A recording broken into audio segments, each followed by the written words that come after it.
مكتبة صوت القانون الإلكتروني تقدم مجموعة الكتب الصوتية من إعداد وتقديم مصطفى محمد عطية المحامي. في خيانة الأمانة.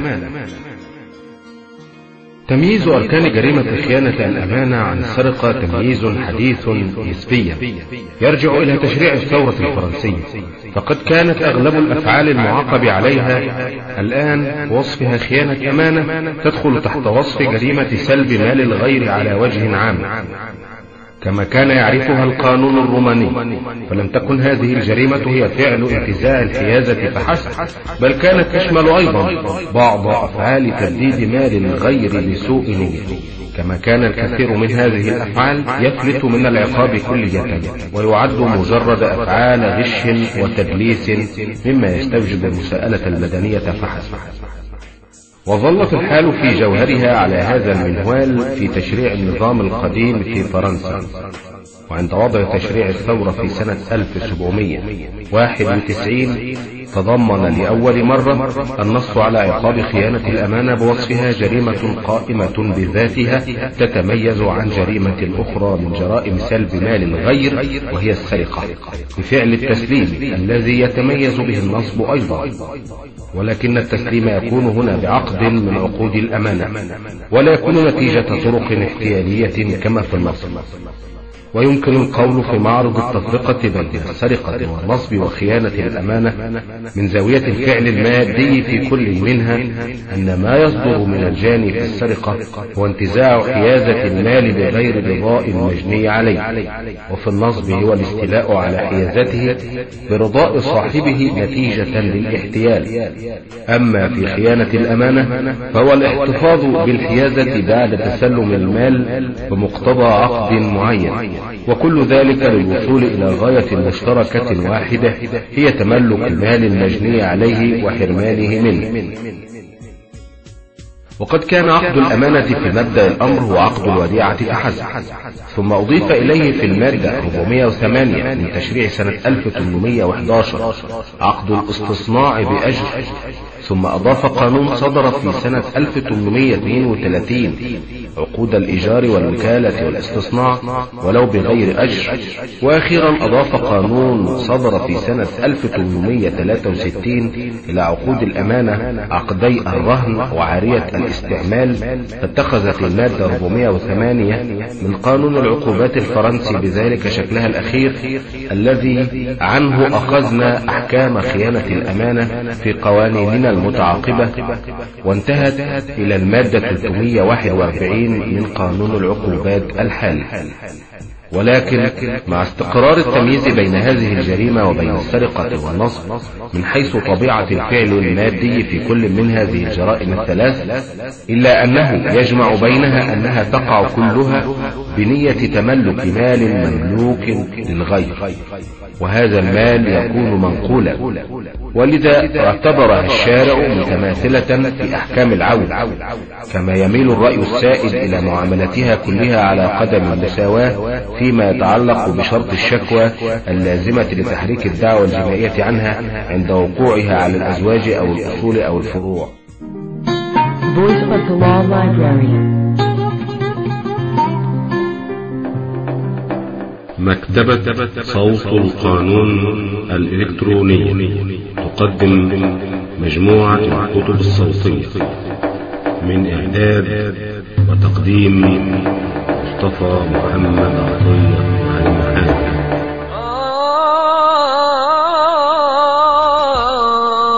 لا إله إلا الله بدابها حق وصواب، كلمة من عالم الغيب ربك جابها. لا إله إلا الله. في خيانة الأمانة.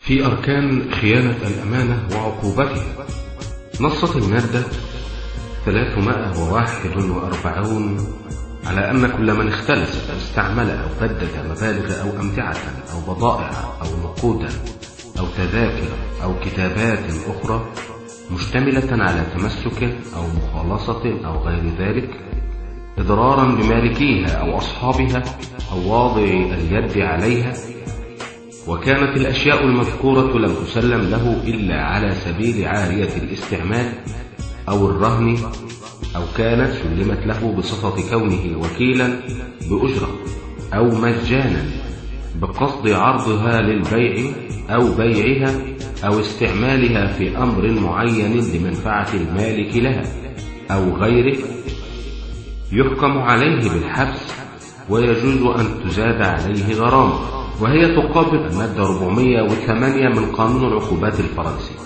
ويمكن استنادا إلى هذا النص تعريف خيانة الأمانة على وجه عام بأنه كل اختلاس أو تبديد أو ما في حكمهما لمال منقول سلم إلى الجاني بعقد من عقود الأمانة إضرارا بمالكه أو بحائزه. ومنه يتضح عناصر هذه الجريمة: أولا، عنصر تسليم المال إلى الجاني بعقد من عقود الأمانة، وهو من الشروط المسبقة وليس ركنا من أركان الجريمة. الركن المادي، وهو فعل الاختلاس أو التبديد أو استعماله استعمالا يعد في حكم التبديد. محل الجريمة، وهو وقوع هذا الفعل على مال منقول مملوك للغير، أن يلحق المجني عليه ضرر. توافر القصد الجنائي. تسليم المال بعقد أمانة. ينبغي في جريمة خيانة الأمانة أن يكون المجني عليه قد سلم المال إلى الجاني بعقد من عقود الأمانة، وهو ما يقتضي بحث ماهية التسليم، ثم عقود الأمانة، وأخيرا بحث بعض القواعد العامة التي تحكم هذه العقود في نطاق جريمة خيانة الأمانة. ماهية التسليم في خيانة الأمانة: يلزم أن يحصل تسليم المال إلى الجاني، والتسليم هو العنصر المميز لخيانة الأمانة عن السرقة. فإذا انتفى التسليم كلية فواقعة الاختلاس سرقة لا خيانة أمانة، ولذا لا يمكن أن تكون الواقعة سرقة وفي نفس الوقت خيانة أمانة، فالتعدد المعنوي بينهما غير متصور الوقوع، لأنه إما أن يسبق الاختلاس تسليم ناقل للحيازة المؤقتة بعقد من عقود الأمانة فتكون واقعة الاختلاس خيانة أمانة، وإما أن لا يحصل تسليم مطلقا أو تسليم ناقل لليد العارضة فحسب فتكون الواقعة سرقة مجردة. والتسليم يكون هنا بعقد ناقل للحيازة المؤقتة، فإذا كان ناقلا للحيازة المادية أي اليد العارضة فحسب كما في السرقة، فواقعة الاختلاس تظل سرقة لا خيانة أمانة. وإما إذا كان ناقلا للحيازة التامة كما هي الحال في البيع أو الهبة، فهو يحول دون قيام الجريمتين معا، السرقة وخيانة الأمانة، ولكنه لا يحول دون قيام النصب بشرط وقوعه نتيجة احتيال. فقصارى القول إذن أن الصفة المميزة للتسليم هنا هي أنه لا يعطي الجاني سوى الحيازة المؤقتة على المنقول، أي حيازته إياه على ذمة مالكه، وهي تتضمن الالتزام برده إلى هذا الأخير إن عاجلا أو آجلا. ونحن نعلم أن الحيازة المؤقتة يميزها عن الحيازة التامة توافر عنصرها المادي دون المعنوي، إذ ينتفي فيها اعتقاد الحائز أنه يحوز الشيء بوصفه مالكا، وتغيير هذه الحيازة المؤقتة إلى تامة هو الأمر الآثم الذي يحظره القانون هنا. ويجب أن ينصب التسليم في خيانة الأمانة على نفس الشيء المختلس والذي انتقلت حيازته مؤقتا إلى الأمين. فإذا سلم إنسان سترته إلى كواء لكيها ولكنه نسي بداخلها حافظة نقوده فاختلسها الكواء أو اختلس شيئا مما فيها، فالواقعة سرقة في القانون بمقتضى المادة 318 عقوبات. ويقع تسليم المال من المجني عليه نفسه كما هي العادة، وإنما قد يقع أيضا من شخص آخر يسلمه إلى الجاني كيما يحتفظ به على ذمة مالكه أو يوصله إليه، كالبائع الذي يسلم سلعة معينة إلى مستخدم في المتجر لتوصيلها إلى مالكها وهو المشتري، أو كالمشتري الذي يسلم الثمن إلى صراف المحل التجاري لتوصيله إلى البائع. كما قد يقع تسليم المال من شخص لا يملك عليه بدوره سوى الحيازة المؤقتة كمستأجر المال يؤجره من باطنه إلى مستأجر جديد، أو كمستعيره يعيره بدوره إلى مستعير آخر، أو كالمودع عنده يودعه من جديد عند مودع لديه ثان، وهكذا. التسليم المعنوي. من المتفق عليه أن التسليم في خيانة الأمانة قد يكون ماديا، أي بنقل الشيء من يد إلى يد كما هي الحال في الأمثلة السابقة، كما قد يكون معنويا بحتا غير مصحوب بفعل مادي، وذلك بخروج الشيء ذهنيا إذا صح هذا التعبير من حيازة المسلم مع بقاء يده عليه كما كانت. ذلك أن التسليم المعنوي يكون عبارة عن مجرد تخيير في صفة الحيازة من تامة إلى مؤقتة، ومن صوره أن يشتري مشتر سلعة معينة من تاجر بعقد بات ولا يتسلمها على الفور، بل يتركها وديعة لدى البائع، فهذا الأخير يعد خائنا للأمانة إذا بددها أو اختلسها من صاحبها وأنكرها عليه. ومثل ذلك إذا ترك المشتري السلعة عند البائع رهنا في مقابل باقي الثمن، أو إذا تركها لديه لاستصناعها، كمن يشتري قطعة قماش من تاجر وترزي ويتركها عنده لتفصيلها له.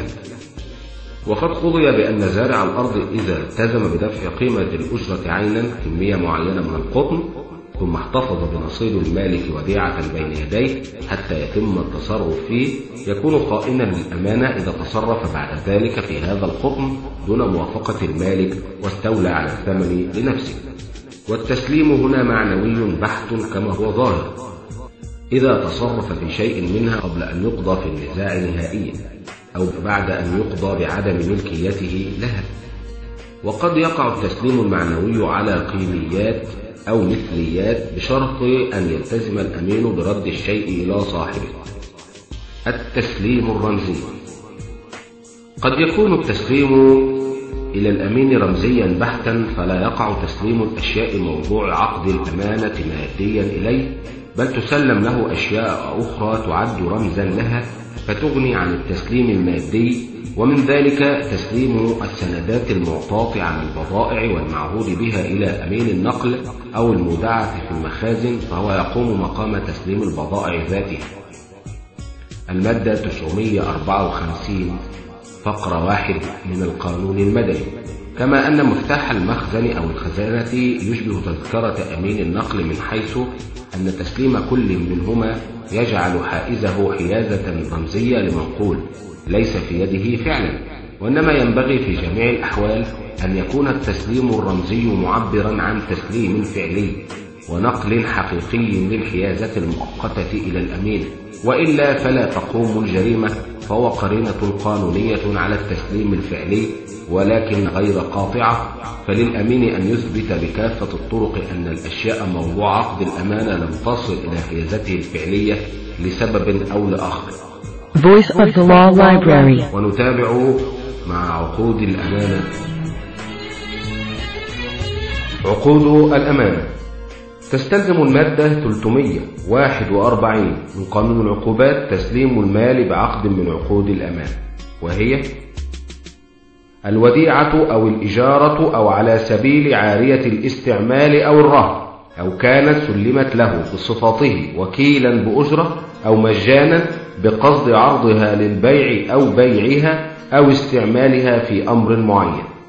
أي أن القانون قد حدد العقوبة التي ينبغي أن يتم التسليم بمقتضاها في هذه الجريمة ب6 عقود. أي أن القانون قد حدد العقود التي ينبغي أن يتم التسليم بمقتضاها في هذه الجريمة ب6 عقود، هي الوديعة، الإجارة، عارية الاستعمال، الرهن، الوكالة، العمل. ويلزم أن نشير ابتداء إلى حقيقتين رئيسيتين في شأنها. الحقيقة الأولى أن هذه العقود واردة على سبيل الحصر لا المثال، فلا محل للتوسع فيها أو للقياس عليها، ولو أنه يندر في العمل قيام عقود للأمانة غيرها. ويميل بعض الشرائع الأجنبية إلى تقرير العقاب في كل حالة يوجد فيها مال منقول تحت يد المبدد بصفة أمانة دون تحديد لأنواع العقود، ومنها القانون البلجيكي الصادر في سنة 1871 في مادته 491، والبولوني الصادر في سنة 1932 المادة منه 262 فقرة 2، وإن كان مع ذلك يتطلبان حصول التسليم السابق للمنقول إلى الجانب. وكذلك القانون الإيطالي الصادر في سنة 1930 المادة 646، وهو لا يأبه لنوع العقد ولا حتى بحصول التسليم. وقد أخذ بوجهة النظر هذه المؤتمر السابع لتوحيد قانون العقوبات الذي عقد بالقاهرة في يناير سنة 1938. راجع جلسة 18/1/1938 صاد 35 43 47 و471 من أعمال المؤتمر.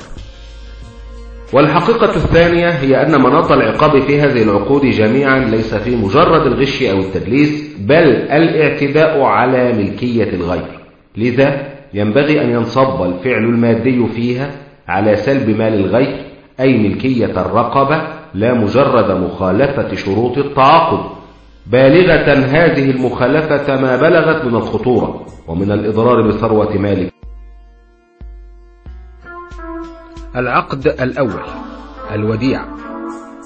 عرفت المادة 718 من القانون المدني الوديعة بأنها عقد يلتزم به شخص أن يتسلم شيئا من آخر على أن يتولى حفظ هذا الشيء وعلى أن يرده عينا.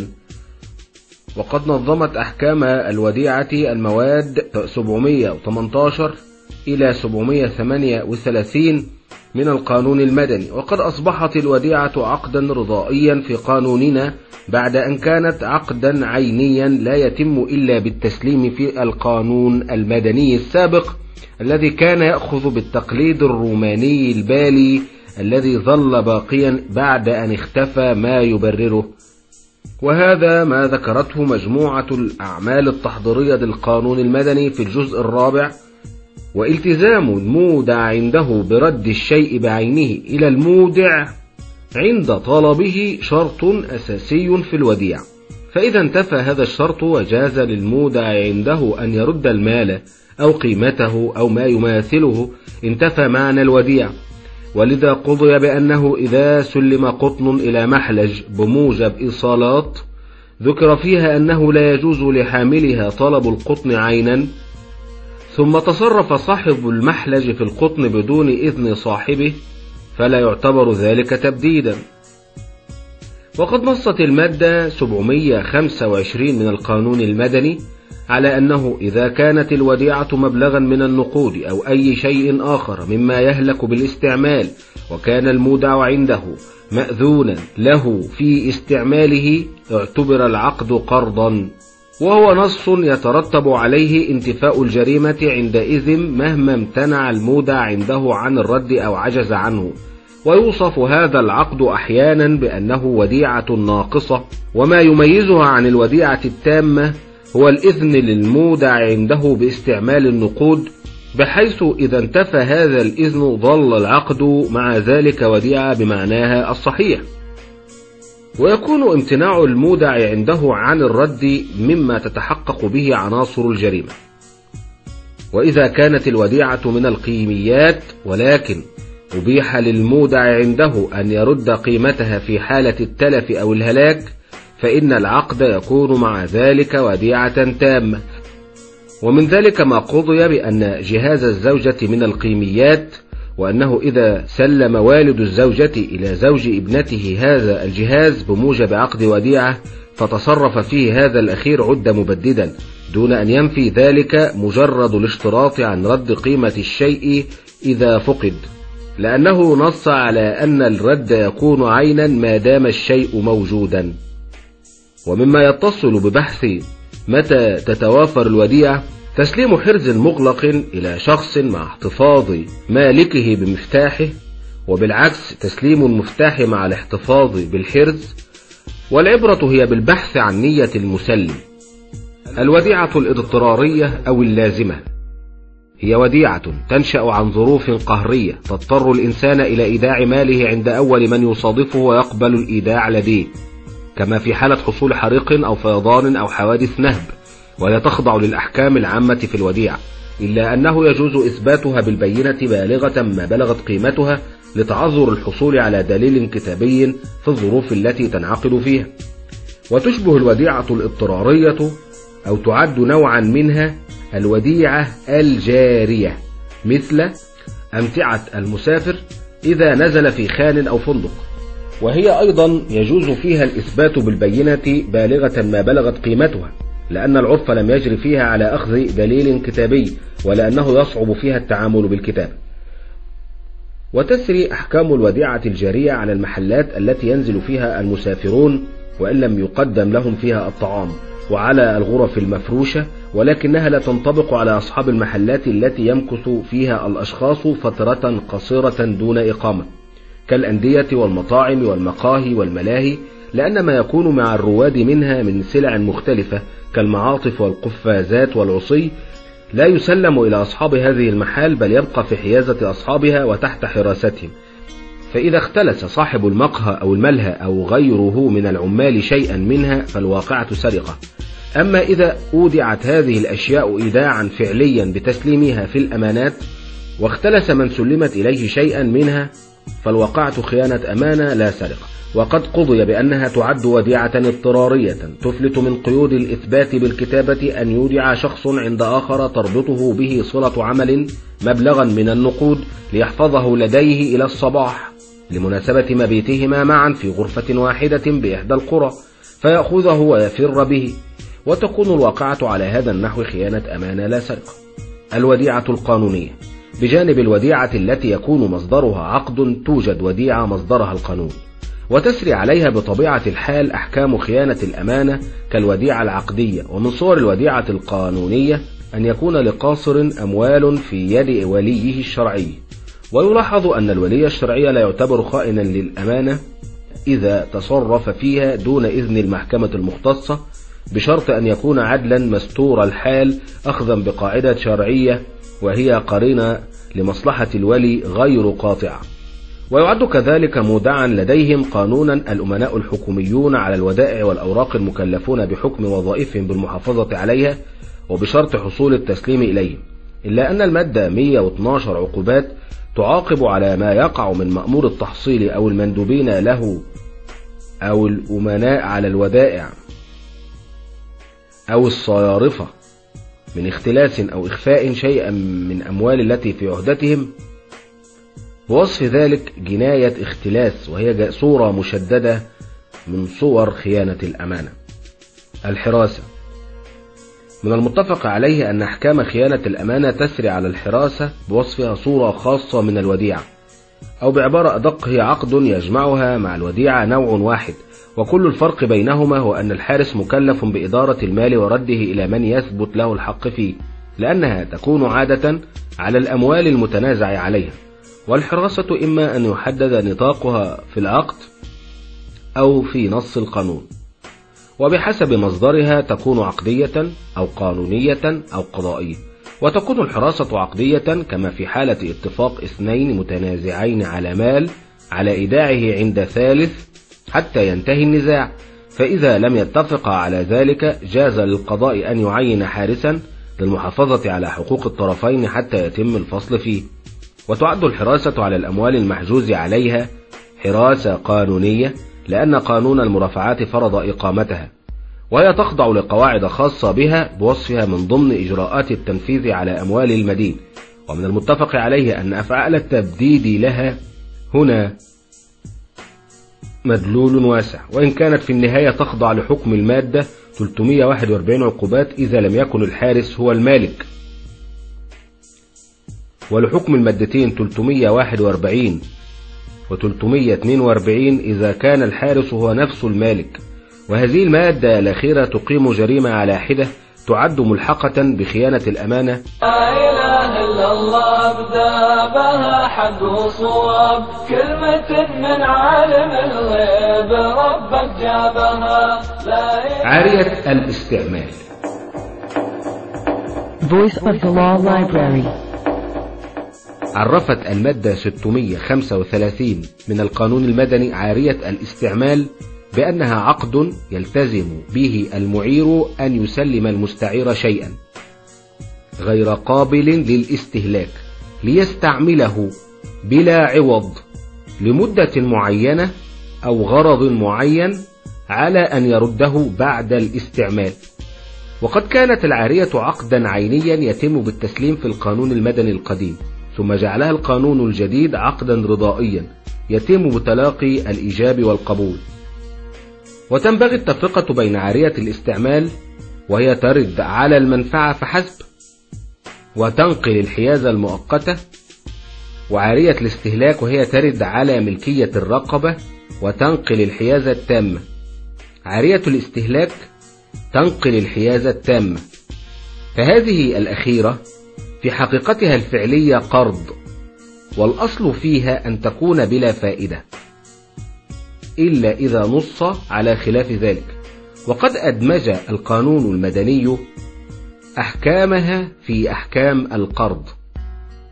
وفصل التفرقة بين نوعي العارية، عارية الاستعمال وعارية الاستهلاك، لا يثير صعوبة ما في المعتاد، لأنه إذا انصب الاتفاق على رد الشيء بذاته فهو يتضمن عارية استعمال. أما إذا انصب على رد ما يماثله عينا أو ثمنه نقدا فهي عارية استهلاك أي قرض. والقرض ينقل الحيازة التامة فلا يعد من عقود الأمانة. وإذا تضمن العقد التزام المستعير برد الشيء عينا ما دام موجودا وبرد قيمته إذا فقد أو هلك، فإن هذا الشرط لا ينفي عن العقد صفته كعارية استعمال لا استهلاك، ما دام الأصل هو الرد عينا، وهي قاعدة عامة لها تطبيقاتها في الوديعة والإيجار. وأخيرا، لا ينبغي الخلط بين عارية الاستعمال التي هي تتضمن تسليم الشيء إلى آخر لاستعماله بعيدا عن رقابة صاحبه، وتسليم الشيء إليه بقصد تمكين يده العارضة لتجربته تحت رقابة صاحبه. ففرق بين إعارة سلعة إلى صديق لاستعمالها بدون مقابل، وبين تسليمها إليه لتجربتها لحظات معدودة بنية بيعها إليه وقبل الاتفاق على الثمن. فاختلاس السلعة في الحالة الأولى يعد خيانة أمانة، أما في الحالة الثانية فيعد سرقة.